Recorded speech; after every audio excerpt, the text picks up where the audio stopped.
Good afternoon, everyone. I think we'll just go ahead and get started to try to keep us on schedule here, and we have a limited amount of time for this conversation. So we know we're near the end of the afternoon, and thank you for sticking around with us, but I think this is going to be a really terrific opportunity to hear from Dr. Peter Agri, who needs very little introduction, so I'll give very little introduction, but obviously Dr. Agri, as you know, both probably by reputation and his biography, is the director of the Malaria Research Institute at Johns Hopkins, which just celebrated actually its 10th anniversary last year and is the largest academic institute in the United States devoted to malaria research. Dr. Agri is, of course, also a Nobelist. He was a co-recipient of the Nobel Prize in 2003 for chemistry. For his work in aquaporins, which I will leave you to Google and Wikipedia to find out the details about, or you can corner Dr. Agri afterwards, because what I'd really like to sort of get us talking about today, in addition to just sort of starting with Dr. Agri's very unique, I think, perspective on the role of science in sort of public and global diplomacy, but also as a tool not only of global development, but in fact, the way that science is emerging increasingly as an element of diplomacy itself. So I'd like us to talk about those things, and I thought I'd start simply by asking you to sort of help us understand the work you've been doing in malaria as part of the way, as an exemplar of how science can be used in a global development context that's international, and that sort of demonstrates the way that, in a way, science has a head start on some of our sort of globalism challenges, because scientists have always worked together in an international context. Well, Shefali, I'm a newcomer to malaria, in truth. Started working on malaria about 8 or 9 years ago, but it was an area of interest in my entire medical career. I grew up out in Minnesota and came to Johns Hopkins in 1970. I'm convinced, as an affirmative action student, they always got one guy from that Garrison Keillor country. In 1970, I was that guy. But I was particularly keen to matriculate at Hopkins because they have a very long-standing interest in global health. Since the founding of the School of Public Health in 1915, they've had work in the developing world. And so as a medical student, actually, I worked on cholera, a diarrheal disease, which is great significance. And later got interested in malaria, but did clinical training and was working away in the lab and discovered some other things which sort of took us off track for a while, but came back to malaria about 8 or 9 years ago. And we have a wonderful institute. It was a result of a magnificent gift. Philanthropy makes a big difference. It's no longer the dessert card of science, it's the oxygen. And your mayor, Michael Bloomberg, gave Johns Hopkins a very generous gift to start this institute. So I'm very happy to have been recruited to take that on. And it's a program with multiple facets. We have laboratory research in Baltimore, looking to develop new vaccines, new medicines, understand the cell biology of the parasite, the structural biology of the new drug targets, and we have field epidemiology ongoing in rural Africa. So I spent a third of my year in Zimbabwe and Zambia. I always love to travel, and that's a wonderful job to have. So let me ask you, Dr. Agri, earlier this year when the WHO sort of issued it on World Malaria Day, you know, they noted that there's been a lot of advances, that globally infection rates have reduced by 25%, but there's obviously so much work to do to improve those statistics. And some of the things that they noted seem to be not so much necessarily advances in science that we don't know, but actually mobilizing governments and international actors to take the kind of actions we know will be effective, whether it's wider diagnosis, wider treatment, et cetera. And you yourself have noted that some of the biggest obstacles are coordination of ongoing activities and the problems of governments themselves. So how, you know, I think I would love to hear, I'm sure the audience would, some of the impediments just on a governance perspective from political and economic institutions that are interfering with progress in this area, and how we think about that. Sure, well, that's well stated. In fact, if malaria were not to change at all, if the parasite were not to evolve and the mosquitoes were not to develop insecticide resistance, we have the tools right now to take care of the problem. We have the will to do it, but organization is lacking in many areas. Now, it's quite clear that the disease is changing. There will be drug resistance to the current medicines, and new insecticides will need to be developed. So the lab effort is very important for the malaria, which will be here a few years from now. But right now, the biggest problem, as I see it, is the ability to deliver good quality health care in the poorest parts of the world. And it's not simply because the people are poor. It's true, they're poor because they're sick, and they're sick because they're poor. But when the public health workers can't get the medicines, when they're bullied by repressive political regimes and people are afraid, it gets even more difficult. And it's quite clear that malaria is a problem that can be taken care of. In Zimbabwe, where we work, for example, it was under good control. Now, people my age, and I'm 63, will remember a generation ago there was a country called Rhodesia, which was in an extreme apartheid state. Repressive blacks were clearly treated as second-class citizens, or worse. But the regime understood that if nobody got malaria, the regime wouldn't get malaria. It was under good control. Now, after the liberation, unfortunately, there's been a lot of social dysfunction, and malaria has come back. And it does that again and again. In Zambia, where we're working, malaria is under pretty good control in the south. But in the north, adjacent to the border of the Democratic Republic of the Congo, it's out of control. The mosquitoes come right across the border. There are refugee populations bringing the parasite. So it's a huge kind of public health challenge. And of course, it's not simply malaria is here, and we have TB here, and we have HIV here, and diarrheal diseases there. It's all together at the same time, compounded by the extreme poverty. Imagine $1 or $2 a day to support your family, and then you get sick with malaria. All the kids are sick. It's a disaster, made somewhat better, but still a big challenge, a huge challenge. So that's an interesting point that sort of leads us in a direction towards some of the science diplomacy conversations we'll have, in that if so many of the factors that are really relevant to the ability to leverage the science we have, the medical know-how we have, some of these public health issues are constrained by political and economic realities on the ground, thinking about, and especially in regimes that either have corrupt governments or where there's high conflict, how have you thought about how science operates against that backdrop from the perspective of sort of engaging with these governments? I know you're the past president of the American Association for the Advancement of Science as well. You've been in Cuba, you've been in Myanmar, you've been in North Korea, Iran. What does the science, how do you operate the science in these contexts? Well, I don't think science is a magic pathway to world peace in all situations, but it opens doors. And perhaps the arts, athletics, there are a few things which are not controversial. And so we've been able to go into all of these countries, and they're cruel, they're repressive, they're big problems. But as scientists, not political-oriented individuals, but as scientists, we can meet with their scientists. And what I've experienced, and I think many others would concur, that the scientists in these countries are wonderful people just like we are. What are they looking for? A better life for their children and their grandchildren. They may be afraid to speak out against the regime. It would be very dangerous to do so. But if we keep our discussion to science, friendship, identifying areas of competence, areas of need, places where we can engage, I think we've established some toeholds. So I feel very fortunate to have personal friends, scientific colleagues in all of these countries. I can't help them with the regime at this time, but things change. And I might point out that we've had some governments in this country that some of us weren't so proud of also, and they have elections. Well, they have needs for more than elections, but I'm optimistic we can open doors and good things can happen. And frankly, we have nothing to lose. That's an interesting point. You have cited this figure, and I know I've seen it in other places, that some surveys have indicated that even in countries that have an extremely unfavorable view of the United States, the Middle East, North Africa countries, where they might have a 90% of surveyed individuals might have a 90% unfavorable view of the United States. We have a much higher favorability view of our science and technology.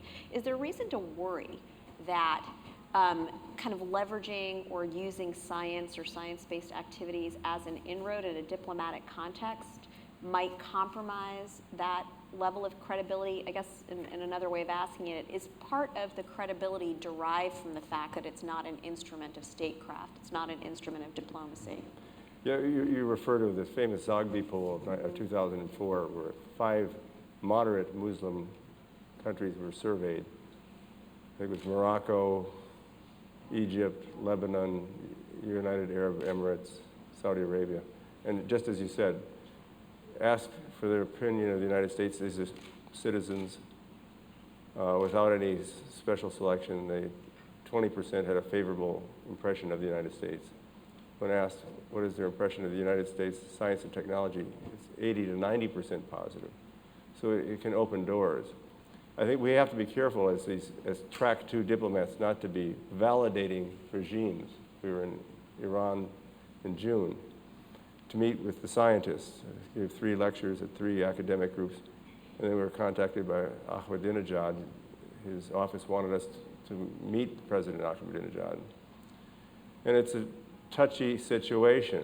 We agreed that we would meet with him, but no photographs could be taken, nothing public, and they complied with that. And at the time of the meeting, he was a perfect gentleman. What did he ask you?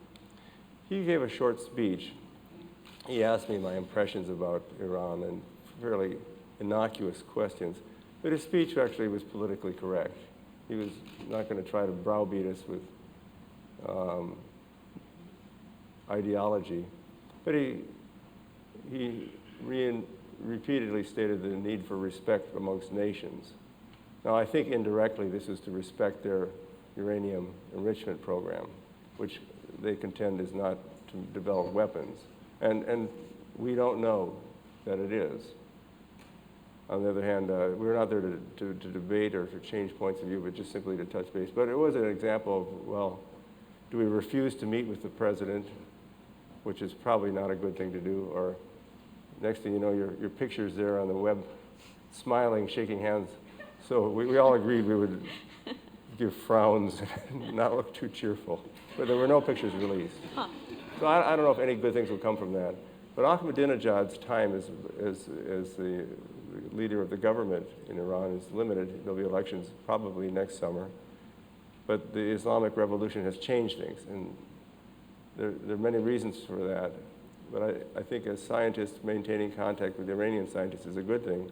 And we have at this point, I believe, 5,000 Iranian students in the United States. And these are often referred to as outstanding students. This is an interesting country with a tremendous tradition of scholarship. And the Iranian expatriates, there are probably some at this meeting, have done extremely well in this country. And my words to them is, don't give up on Iran. The people will welcome you back. Governments will change. But maybe I'm a hopeless optimist. Well, speaking of optimism, you've also been in North Korea and in Pyongyang and described somewhat memorably your interaction with the scientists there.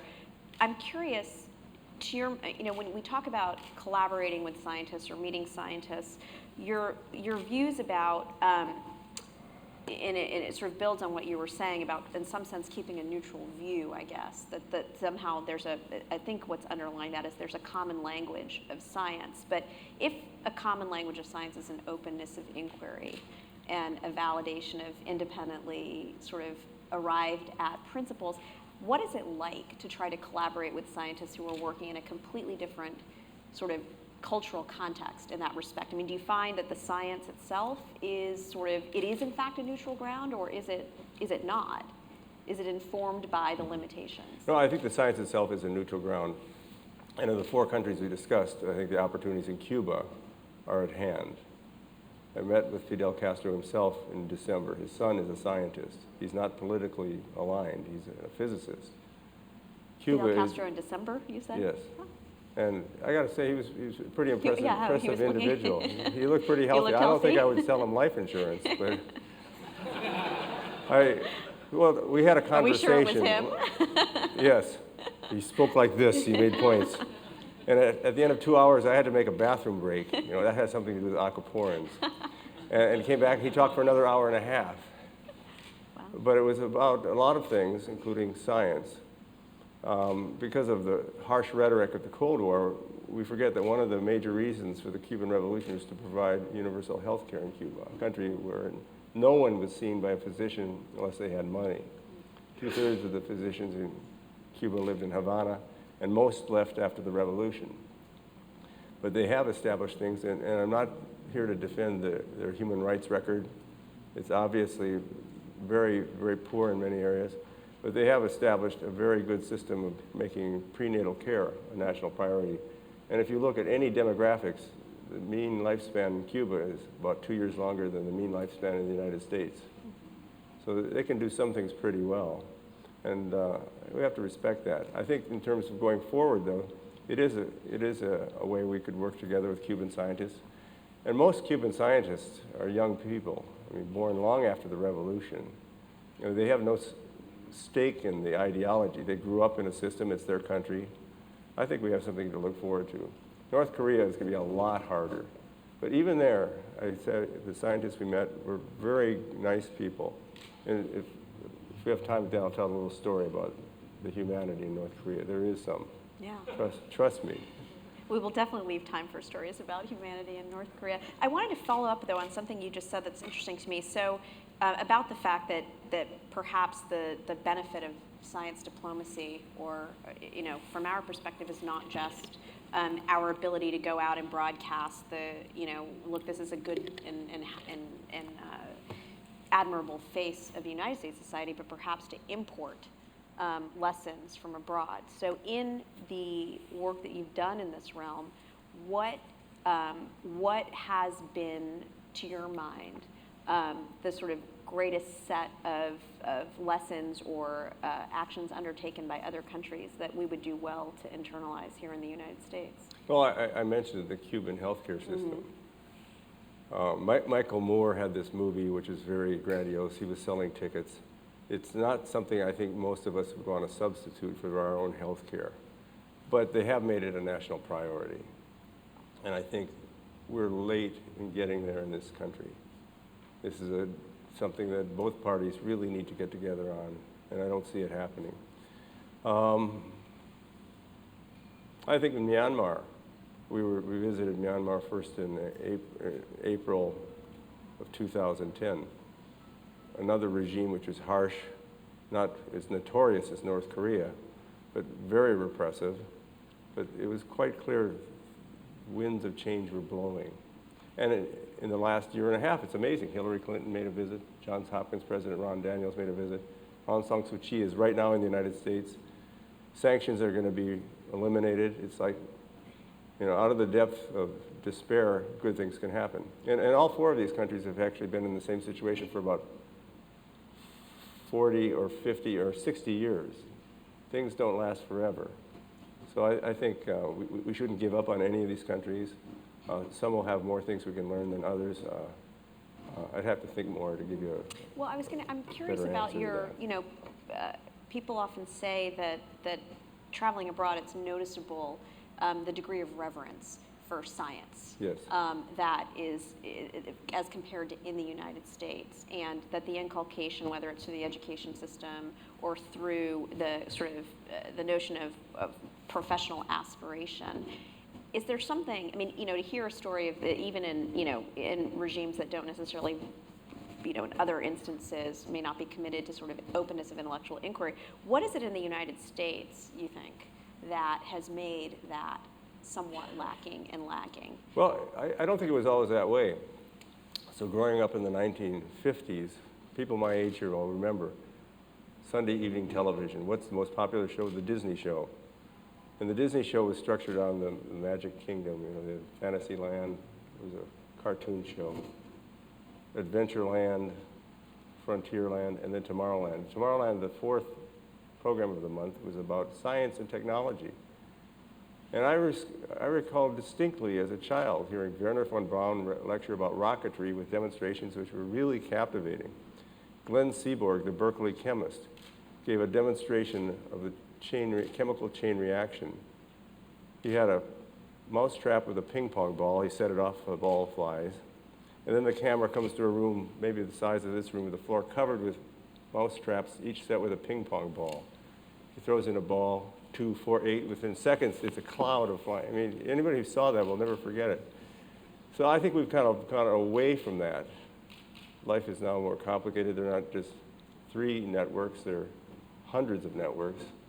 We have some distractions which are good and many distractions that are not so good. And I think the scientists, we ourselves, have not done a very good job of kind of adjusting our public image.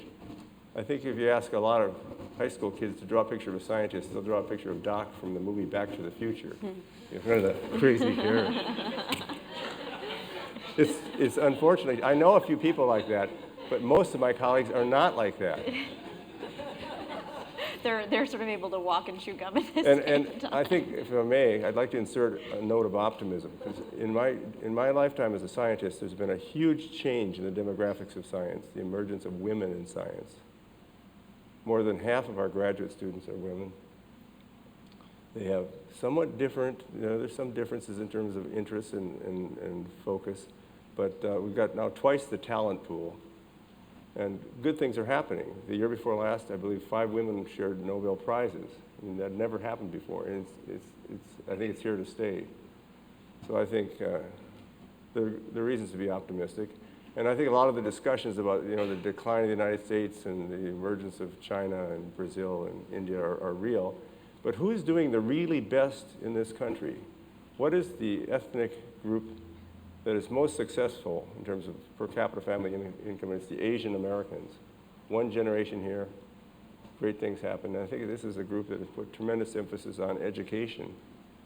So we're a nation of immigrants. We always have been. What is it Tom Brokaw said? We're a nation of immigrants. We've always been able to find our center. If we can find our center politically and encourage the talented people to follow the fancies, good things can happen. So in that, the optimism, sort of recently we've seen under this administration and under Secretary Clinton the appointment of science envoys, I think, if not for the first time in a long time. Do you think that there is a real commitment to sort of, and USAID for the first time in I think 20 years has a science and technology advisor now. Do you see and are you optimistic about the emergence, the reemergence of science as part of the central aspect of our political challenges? I mean, is this something that you feel confident in? Are these programs really meaningful? Are they working? Do they survive a change in administration? I think so. I don't want to get too political here, but I think there are good things that are happening now. Now we kind of take for granted. We were talking about the President's Emergency Plan for AIDS Relief, PEPFAR, or the President's Malaria Initiative, PMI. These are programs initiated during the Bush administration, which was many of our, not our favorite administration, but good things have happened, and they were continued under the Obama administration. I think we have good science advisors in the White House now. John Holdren, he's superb. I think the group that meets periodically, although the other economic issues are such a distraction that the science probably doesn't get the notice. Now, the issue of, are the envoys successful? I think they are. But I think as scientists, we all have the opportunity to be envoys, sort of using the opportunities that come our way, both inside the United States, at the supermarket line, when you hear someone saying something that really isn't correct, politely insert another view, or in other countries. And I think by and large, we're really a very admired country, particularly in sub-Saharan Africa. So when I'm in Zimbabwe and Zambia, I go jogging in the morning. These beautiful little school kids from the huts of the villages, poor, but bright smiles on the way to school. They see me jogging along, and they think it's pretty funny to see an old white guy jogging. But they always ask me, "Where are you going? Where are you going?" "I'm just jogging," which doesn't make sense. But then they ask the second question, "Where are you from?" This is a good one. If you ever have the opportunity to do it, I tell them, "I am from the United States of America." And almost always the reaction is, "Yes, Barack Obama is our hero." I mean, whether you're Republican or Democrat, it's a good reception. And so I don't think we should assume that the recipients of foreign aid are ungrateful. There's not good stuff that's happening from it. I think these have continued during multiple administrations, but we must guard against cutbacks or the unfair defamation of science or relief for these groups. But it's going to take more than just money. I think the willpower, the time spent, and this is a huge area of interest on undergraduate campuses now. Altruism has never been this strong before. And the number of talented young people who want to do things to help the developing world, either as entrepreneurs or with NGOs, it's very heartening. Yeah, I was going to observe that you hear the statistics in MBA programs of incoming classes of students more than ever wanting to go into social entrepreneurship versus, say, hedge funds or banking. To what degree is science education catching up with the need to create science diplomats or scientists who are versed in the arts of diplomacy or see themselves as part of a public dialogue about the great global issues? I'm not sure we can actually cultivate a stream of science diplomats. I think people in science, like people in other areas of life, have different talents. And I'm from a big family. I'm the shortest kid in a Norwegian family. I had to be diplomatic just to keep from getting pummeled by my brothers and sisters. I think for me it's easy and it's fun. I enjoy it. And others may not have those interests or the opportunities. Working in global health, of course, you have opportunities. That's your job. So I think we should reinforce the opportunities and the interests of those that have it. I'm a little skeptical that top-down designating some senior scientists, and particularly if you have like a Nobel Prize, it's assumed that you're going to captivate the interest of the young people. My take is probably not very well, but the younger scientists, who are their contemporaries, would probably be much, much more appealing.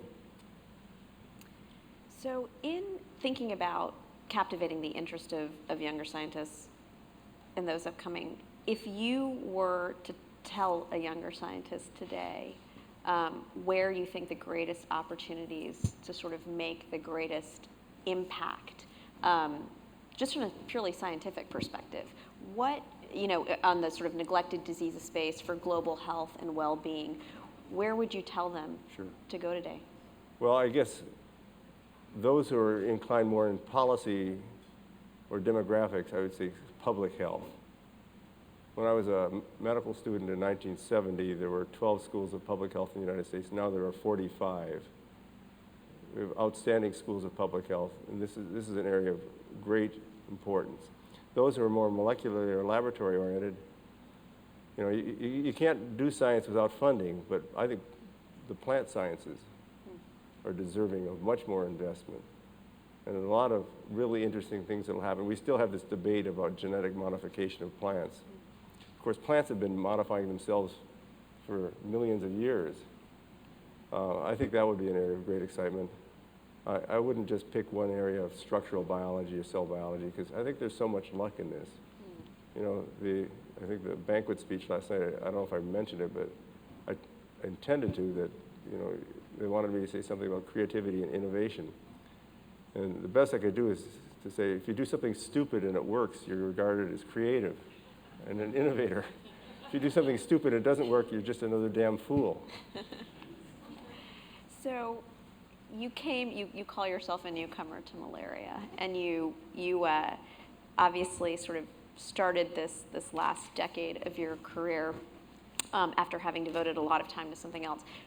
How, in this kind of increasing world of specialization in science, how do you convince more of your peers after they've achieved tenure, they're pretty secure, their academic reputations are well established and probably not in any sort of danger of jeopardy, to do what you have done? Because, and the premise of the question, of course, is that scientists of your stature, of your knowledge. Forgive me for laughing out loud when you say that. Well, it's true, I think, right? I'm not wrong, but we don't have, so I guess the observation is, what is missing that we don't have more Peter Agres? Well, probably a good thing that there aren't more. We have 4 children that we've raised, we're very proud of, and none of them are in science. I'm such a bad example, coming home grumpy every night, that they've gone into other areas. I don't think you can expect people, though, to do something that's a little risky, to change directions. I mean, you have risk takers and you have non-risk takers, and as long as the risk takers aren't endangering themselves or society, maybe we should allow some of that. And I guess I've always been sort of on the edge. I've never tried to follow a carefully algorithm-derived pathway in life. I dropped out of high school. I went to a little college my dad taught because they had to accept me. And somehow Hopkins picked me as an affirmative action. And things sometimes just work out, and we shouldn't ask too many. I think we shouldn't overanalyze it. But I don't think we should present this as the role model. But I remember some journalists asking me, don't you consider Albert Einstein a role model? I said, hell no, I think Huckleberry Finn was more my role model. If it's exciting and it's around the bend in the river, I'm interested. I'm going to leave that there because that's a beautiful way to end this portion of the conversation. But I think we only have a few minutes, and I'm sure the audience is waiting with bated breath to hear this North Korea story. Well, it's not such a bated breath story, but we can make it one. So I've been to North Korea twice, and the North Koreans have met us outside of North Korea twice. So I've developed some friendships, and particularly with Run Ki Hong, get his name right, who's the director of the State Academy of Sciences International Division in Pyongyang. So he's a member of the party. He has his Kim Il-sung lapel pin. And yet we developed a friendship. And it was on one of the drives outside of Pyongyang, driving on the road going in the direction of Seoul, that we passed through something called the Reunification Gate. It's a concrete version of the Brandenburg Gate, dedicated to the reunification of the two Koreas.